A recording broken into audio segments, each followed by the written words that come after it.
আসসালামু আলাইকুম everyone, welcome to my channel Sumana creations. আজকে এক কালার মাস্কে কিভাবে পেইন্ট করি আমি সেটাই দেখাবো। আপনারা যারা একদম নতুন আছেন তারা ফুল করার আগে এরকম আউটলাইন দিয়ে নেবেন, তাহলে আপনাদের ফুলের আকৃতিটা পরে কাজ করতে সুবিধা হবে। এরপর আপনি জাস্ট খুব ইজিলি কিন্তু কাজটা করে ফেলতে পারবেন। তো অনেকেরই প্রশ্ন থাকে যে এই কেমিক্যালগুলা বা রং কোথায় পাবে। তো আমাদের পেজ রয়েছে গার্নিশ উইথ সুমনা, এছাড়া ডিসক্রিপশনে ফোন নাম্বার রয়েছে, হ্যান্ড পেইন্টের বিভিন্ন কোর্স রয়েছে, ওগুলো আপনারা করতে পারবেন। তো সব কিছুর জন্যই আমার পেজের সাথে কানেক্টেড থাকতে হবে। এই কাজটা করার জন্য আমরা সাধারণত যে রঙগুলো ব্যবহার করি তারা হচ্ছে রেডি অ্যাক্রামিন বা অ্যাক্রোলিক, যেটা সানফ্লাওয়ার কিট, অথবা আপনাদের অ্যাক্রামিন কালার নিজে বাসায় তৈরি করে কাজ করতে পারবেন।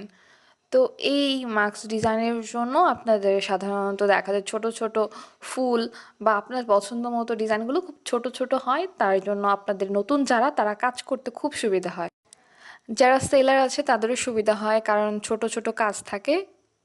আর সেমভাবে দেখা যায় যে এক কালারের মাস্কগুলো 20 থেকে 25 টাকা এরকম সেল করে, পাইকারি হয়তো আরও কম। আপনি যদি সেল করেন আবার পেইন্ট করে, সেক্ষেত্রে দেখা যায় অনেকে 80 থেকে 150 পর্যন্ত সেল করতে আমি দেখেছি। অনেকেই প্রশ্ন করে, আপু কালারটা কি উঠে যাবে? কালারটা ওরকমভাবে উঠবে না। হ্যান্ড পেইন্ট বা ব্লক বাটিক যাই বলেন, নর্মালি যদি সঠিক নিয়মে করা হয় তাহলে সমস্যা হয় না। তবে এইসব কাজ যেহেতু আমরা খুব শখ করে করি, তাই আমাদের যত্ন নিতে হবে খুব ভালোভাবেই। আমি যে জায়গাটায় হ্যান্ড পেইন্ট করেছি ওই জায়গাটা যদি বেশি ঘষা মাজা করি তাহলে দেখা যায় যে একটু প্রবলেম হতে পারে। তো আমরা এভাবে ধুয়ে ফেললে কোনো সমস্যা হবে না।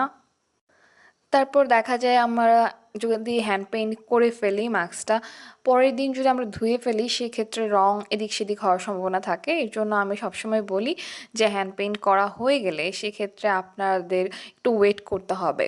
1 সপ্তাহ মিনিমাম আমরা যদি কাপড়টা না ধুই সেক্ষেত্রে রংটা অনেক টেকসই হয়।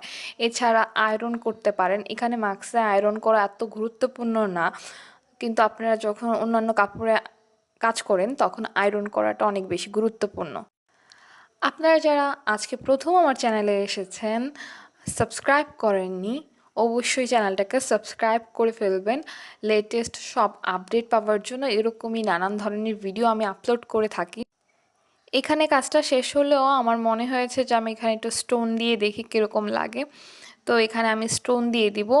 এরকম এই স্টোন বসানোর জন্য যে আঠা পাওয়া যায় এগুলো আপনারা আমার পেজেও পাবেন। তো আজকের ভিডিওটা এখানেই শেষ করছি। আল্লাহ হাফেজ।